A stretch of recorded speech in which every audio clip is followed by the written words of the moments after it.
The Fantastic Four movie was simply fantastic. Let's talk about it. That son of a bitch! Why, Triple H? You son of a bitch! Why? Tell me why! Damn Triple H! Damn his soul! You son of a bitch!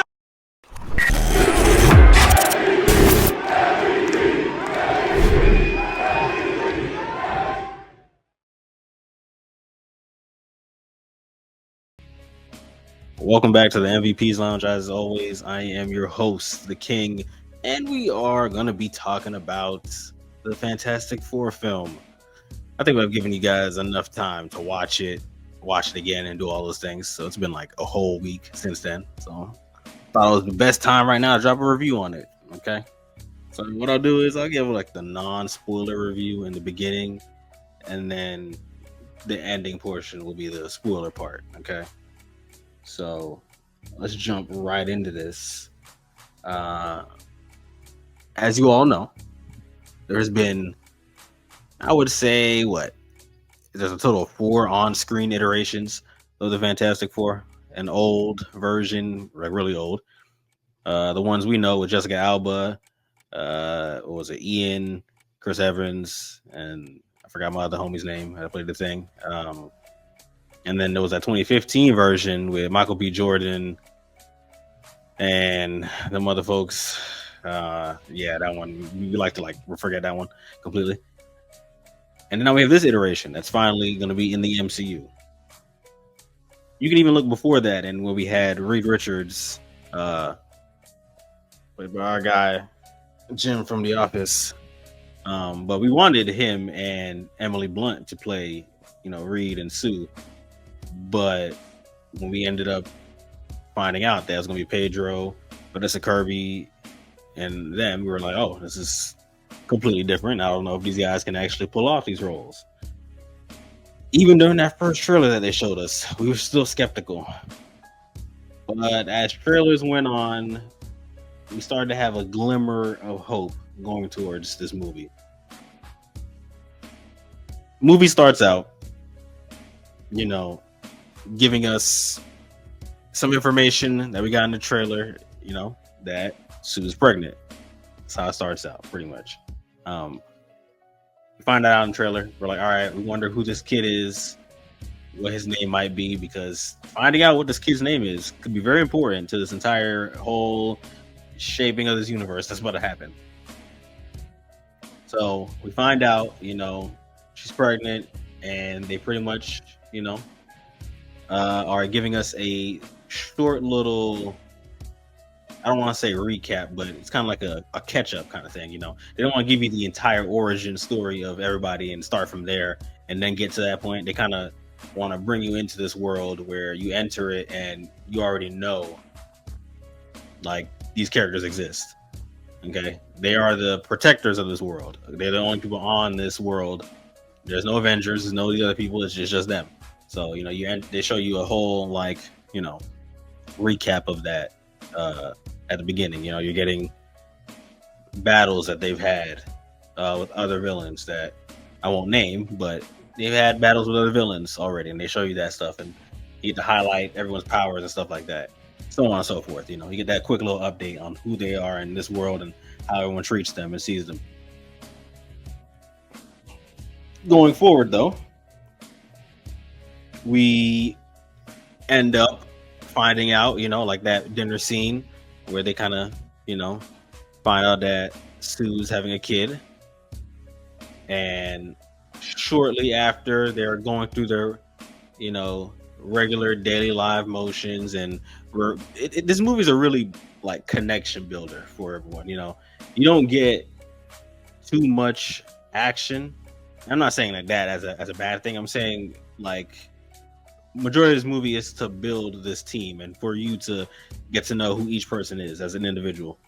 Because again, we're used to the old movie where they kind of started out as regular people going into space, and then they end up getting their powers, and then they had to build it that way and all that stuff. So this way, it's like they're already in this world, and now they're showing us everything and showing how this 4 people are connected as a family, and they're keeping that centered around them at the beginning of the movie. But then that's when things kind of change when the Silver Surfer shows up.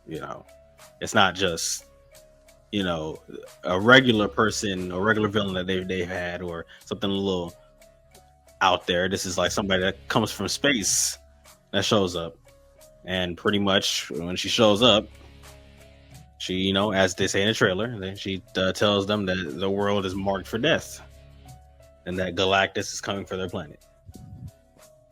So from that point, you're like, all right, interesting. Let's where does this go from here?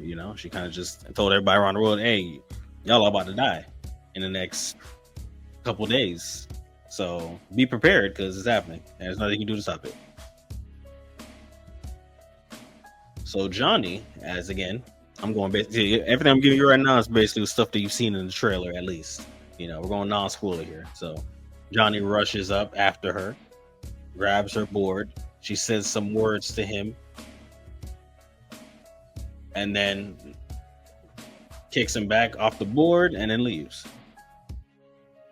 So again, the whole planet is looking to the Fantastic Four to figure out the problems, So they're kind of like, hey, like what's going to happen here? Like what's happening? And they said that they would go speak with Galactus, go find him, and finish him.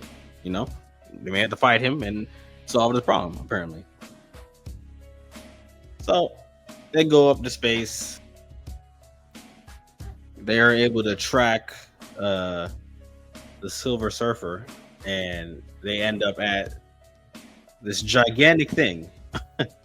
They see this gigantic machine literally obliterate a planet right in front of them, and they end up having to enter this ship after the Silver Surfer goes through their ship. So they end up on Galactus's gigantic planet-destroying ship, which I'm pretty sure is like attached to him at this point. If anybody has seen the cartoon and comics stuff, well, yeah, it's nuts. But you get on there, and when they land, they end up going through the pathways, and they end up meeting Galactus. Now that's where it makes a gigantic turn, because they meet with him, and he pretty much, is giving his story of who he is and how long he's lived and why he's destroying planets, and pretty much asks them for something in return that he would not destroy the planet. So he says, I want to destroy the planet as long as you do this. Well, of course, whatever that thing is, I'll let you know the spoiler part, but as of right now, they're kind of like, yeah, no, we can't go with that at all. Like, we can't agree with the terms that you just gave us. So of course, Galactus is like, hey man, look, I'm crashing out regardless. So regardless of the fact whether you go through with this or not, I'm crashing out. So he starts to crash out. So does the Silver Surfer, and everybody has to leave. And when they get back to the planet, pretty much they go to the reporters that are literally there. As soon as they get on the ship, the reporters are there, and they're like, "Hey, so you beat Galactus, right? Like we chilling? Like we good, Mud? Like we big chilling?" And they're like, "Yeah, nah, we're not. Galactus asked for too much, so we could not agree with it." And the people asked him what they asked for, and he told them, and then they're like, "Hey man, look, we kind of have to go with it, regardless of the fact, we cannot. We're trying to save the world here, hey, it's a big sacrifice, but we gotta save the planet." And they could not agree to it at all. They could not agree with this plan. So Reed was racking his brain, trying to think the entire time, like, what is he supposed to do to solve this plan? How's he supposed to get this thing going? And it's getting wilder and wilder every second. Trying to figure this thing out. Literally, he was literally almost about to crack trying to figure this whole thing out, and it was up to Sue to like try to come up with a new idea, and even Johnny was coming up with ideas on what to do, and Ben was trying to keep everybody all together, and Sue eventually goes to talk to the people to let them know that, hey, everything's gonna be all right. We're gonna do this all together, and we'll stop this Galactus. And eventually, Reed comes up with an idea. They try to execute said idea, but the idea gets thwarted by the Silver Surfer. And when his idea gets thwarted, literally shortly after, they're like, okay, this plan is ruined completely by the Silver Surfer. We have no backup plan now. What the hell are we supposed to do? Reed somehow comes up with a secondary plan. This is why he's the genius of the group. Okay, comes up with another plan for them to do something. Like, all right, we're going to do it this way. Okay. So Galactus arrives, gets on the planet, and when he arrives, they try to execute said plan on Galactus. And for a moment, it was going to work. It was going to. But then it completely took a bump. I like to think of Mr. Freeze's idea in DC, where he said, shout out to my guy Michael Schofield, who plays him on The Flash. Yeah, pretty much was saying, you come up with a plan, execute the plan, and expect the plan to go completely off the rails. And unfortunately, they did not expect this plan to take a complete flip, but it did. It did. Galactus flipped this plan on the back of its head. So they're in the middle of this battle with Galactus, trying to fight him, trying to do everything they can. But it's just not working. Galactus is just too OP, man. He's just way too OP. And shortly after, they leave everything up to one person at one point, and this one person is actually the key to this whole thing. Again, I'll explain that one person later on, but this one person is the key to this whole thing. And during that moment of complete peril, Sue is able to use her powers to assist in pushing Galactus completely into the middle of the city, where they execute the plan that they originally had. And this plan works. This plan finally works. It's almost about to fail, actually, but it's finally working. And in comes the Silver Surfer with the left bumper assist to help them out. Something sad happens towards the ending here, but the problem eventually gets a little unsaddened. Again, very vague information here. I don't want to give you too much, until the spoilers. But yes, and shortly after they unsaddened the problem that they're in, they were going on that talk show that they showed in the trailers. And when they go to the talk show, they get a call for an emergency, and then they leave. And that's how the movie ends. That is the movie. That is the Fantastic Four movie. That is non-spoiler, though, because if I give you the spoilers, then you're going to be like, hey, yo, twin, what the frick happened? But once I give you the spoilers, you're going to understand. With that being said, though, it is, let's see, what are we, like 14 minutes in? I think we can give the spoiler parts right now, right? Yeah, there's 2 end credits. Before I get to the spoilers, there's 2 end credits. Watch the mid-credit scene, and then you can ignore that last part. Completely ignore that last part. We waste our time waiting for that. So, let's get to the spoiler talk. That's what I'm pretty sure all of you are completely waiting for. Before we get to that, I know, I keep trolling, but I kind of wanted y'all to see this real quick. Hey, you ever notice that the Fantastic Four and the Incredibles are kind of like the same people? Ain't that kind of crazy? Someone had an image online. They swapped the suits of the Fantastic Four and the Incredibles, and it looks real drippy. Not gonna lie. Not gonna lie at all. All right. So now, since we're jumping into spoilers, let me just make this very clear and possible. Okay. Franklin Richards is the child that Sue was having. Okay. And when you hear the name Franklin Richards, you know that everything and anything is possible. Okay. Because Franklin is a Omega level mutant. This dude is just like whatever he wants to do, he can do it. If he wants to age himself up, which he did before, where he was a kid and he just aged himself to an adult. If he wants to make a pocket dimension, if he wants to destroy a universe, recreate a universe, bring people back to life, he can do whatever he pleases. This dude is like, what, almost a level of celestial being. Like, this dude is different. So they have Franklin, and Galactus is pretty much saying, "Hey, twin, look, he like, twin, I ain't gonna lie to y'all. Your son, he's the key to me finally being able to go to sleep. I'm gonna be real. I'm gonna be 1,000 with y'all. All right. So give me your child, give me Franklin, and I'll spare the Earth. I ain't even gonna eat no more planets no more because Franklin, he got me. He got me now. You know what I'm saying? Like, I'm good. All I need is Franklin. So give me your child, and I'll spare Earth and pretty much whatever planet I need to."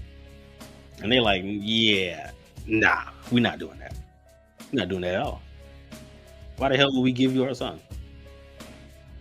Pretty much that's what they told the planet too. They're like, "Hey, we're not giving up our son." And the people are like, "Nah, bro, kill this child. Kill him. Kill this child. We do not care. We do not care whatsoever, bro. We trying to live. If it's one child versus billions of people, we'd be, hey, we gotta do what we gotta do." As dark as it sounds. So that's what they were saying. All right. So Reed, and I understand why Reed was racking his brain around this whole thing. And it's just, it was wild, man. It was insane. It was insane. Like, bro, y'all don't understand. Like, the Silver Surfer. I don't care if y'all's complaining that she was a girl, but Charlotte she was fire. I know Norman Rad is who we're used to, but Charlotte was also fire. She was lit. She was a menace, especially during the chase scene when it was leaving Galactus's ship. When it was leaving it, literally they had to like go to a black hole and trick her to get sucked into the black hole, and they had to escape. It was a lot. It was a lot going on, bro. Like, and she was fully tapped in. Fully tapped in. And the only reason she turned was because, again, her planet got destroyed by Galactus. Actually, no, it didn't. Her planet wasn't going to get destroyed. And instead, she gave herself up to be his herald so that her planet could survive. So her planet was one of the only ones that got, a chance to live because she gave herself up as to be the Silver Surfer. So she was bound to this nigga. And hey, she tried her best to help him out, but at the same time, she was sick of working for him because even when she went back to him and told him how they escaped from her when she was chasing after him, he was over there torturing her. You know what I'm saying? Like, it was crazy. So it was good that she ended up turning on him and in the end, because see, the plan that Reed came up with, okay, he had created a device that can he made an egg transfer from one side of the room to the next side of the room. But it took up a lot of power in the building just for him to do that. And they're like, okay, what if we make gigantic versions of this, put it around the world, okay? Because they literally brought a whole, like, they made a whole entire, like, what do you call it, United Nations thing. They had the whole United Nations pretty much, like, speaking with them. Okay, they had conversations with their people around the world. Because that's how much they were their saviors. So they got it to that point to where they can communicate with them. Now, there was one country that was there that had no ruler there, and that was Latvia. And we know who runs Latvia. We'll get to that later on. But they would literally contact everybody around the world. I was like, all right, we're going to put one of these machines, build a gigantic version of it around the world. And what are we saying, SpongeBob? We're going to take Bikini Bottom and move it somewhere else. So we're going to take the Earth and we're going to move it from Galactus so far away that it's gonna take him forever just to get to this planet. And by the time he gets there, Franklin will already be gone or dead, or who knows what's gonna happen. But by the time he gets there, it won't matter. So they're like, we're gonna take the Earth and we're gonna move it somewhere else completely. And the plan was going to work. But as I said, the Silver Surfer showed up, thwarted that entire plan by destroying a bunch of those machines. And the only one that was left was the one that was in their city that they had standing. And now Johnny, if we go back to what I was mentioning, when he chased after her and she told him something in space, she talked to him in her language from her planet. And he literally took the reading from that. And this dude, Johnny, was over there searching through the database, trying to literally take the words that she said. And when she translated it back to him, when they went on to Galactus' ship, because he had asked her, what the hell did she mean by these words or whatever? And she had told him what it meant. And he literally took those meanings and was literally learning the language by himself, learning this whole thing. Shout out to Johnny, you know what I'm saying? Hey, shout out to my guy, you know what I'm saying? Joseph Quinn. Like he was tapped in. He wasn't just a, ladies man, hothead. He was also intelligent, and of course, why else would he be a part of this team if he wasn't also intelligent? So yeah, he figured out her language, and that's how they were able to figure out why she was doing whatever she was doing, while she was serving Galactus. And that's when she gave her backstory of how she almost got her planet destroyed, but she was able to, give herself up to end up joining him and then saving her planet. So he had asked, why don't you fight with us? And she was just like, she can't, So again, Reed's idea, his last idea, was with that last transferable, pylon that they had. They're like, okay, what if, since Galactus wants Franklin, what if we bring Galactus off of his ship to the planet and have him come get pretty much Franklin? Okay, it's an idea he had in his head at first, but he didn't want to use him as bait. But again, he usually has to think of all the ideas and plans, and Sue wasn't with it until Sue was like, you know what, this is the only plan we got. We have to do it. We have to use him pretty much as a drawing bait. So they have him in the middle of the city. They drew Galactus in. He was gonna head towards there, but they end up swapping the what do they call that? The car seat. They end up swapping the car seats with him in it and gave him to Herbie, their little robot homie, back in the building. But Galactus was able to scan, which they didn't see that. He was able to scan to see where he was at. So the moment he got to that middle area, before he even touched the pylon, he literally scanned, saw he wasn't in there, and scanned where he was at. So they had to go try to stop him. They had to go around the city, and it was doing a whole lot, bro. It was getting crazy. It was nuts trying to stop him from getting to Franklin. But bro, like this man Reed was getting tortured out here in these streets, man. Reed was getting stretched. No diddy at all. But dude was getting stretched. He was about to die. Literally, when Galactus throws Ben, slings this man was going about to hit outer space, literally. And Johnny had to save him. And that's when you get the trailer scene of him flying down and saying, what time is it? Literally he was trolling this man the whole movie, trying to get him to say it's clobbering time, and he didn't want to say it. But finally he gets to say it here, smashes into Galactus, which frees Reed from his grasp, and all three of them are like knocked out on the ground. And dude keeps moving, keeps pushing forward. And Sue literally has to stop him because at this point he now has Franklin blowing in the air. Sue has to literally use her force fields to push Galactus completely down the city way to the pylon. And when they finally turn the pylon on to transfer him through there to send, because again, at this point they're going to try to just send him across the universe. This way he can't get back to him. So they turn it on. They got him in it, but he's still trying to get out, and they're about to be cooked. Literally, they're about to be cooked. So Johnny's about to sacrifice himself, tell his nephew the sacrifice that he did, and he's about to spear Galactus, but he gets knocked out of the way by the Silver Surfer, who ends up sacrificing herself to push Galactus in, and then they both get transferred across the universe. So right after Sue was able to hold Galactus there and transfer him across the universe, Sue collapses and she dies. That is the unfortunate part that happens at the end of the movie. It's the saddening part that I mentioned. She dies literally right there after doing all that, and they can't bring her back. And literally, Franklin was crying out to her, and when they put Franklin on top of her, as I said, Franklin is all powerful. Franklin, even as a baby, is able to bring her back to life. Imagine that. Like, this dude is unreal. This dude is completely unreal.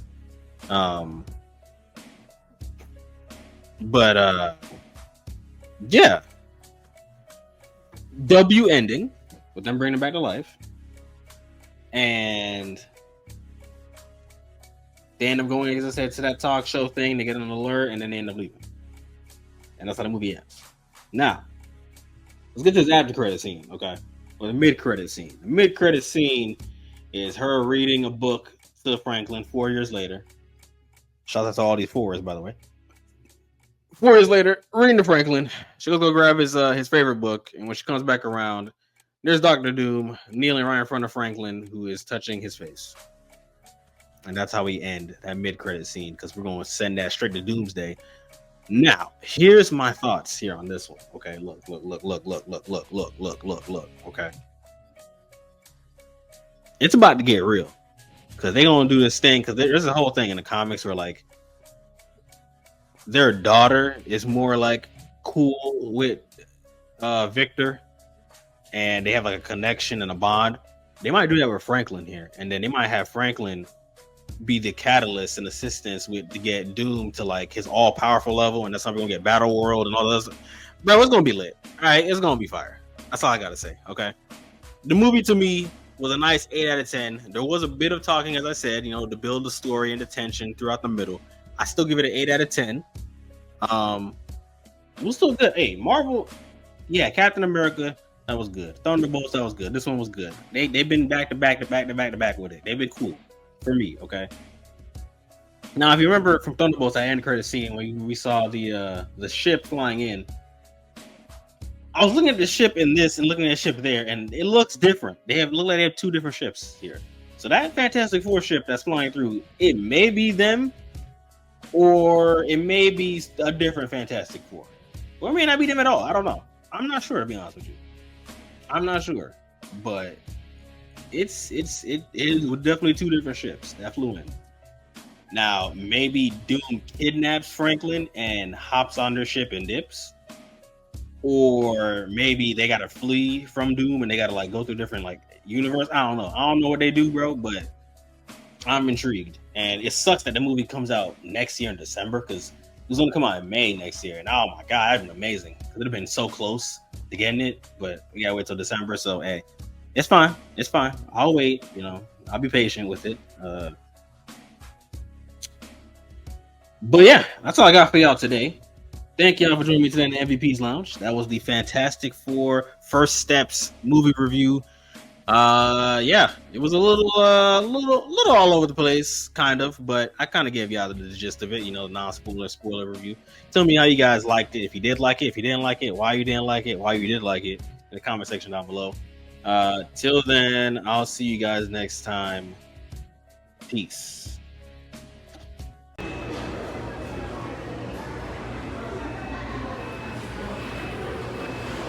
On USA, characters welcome.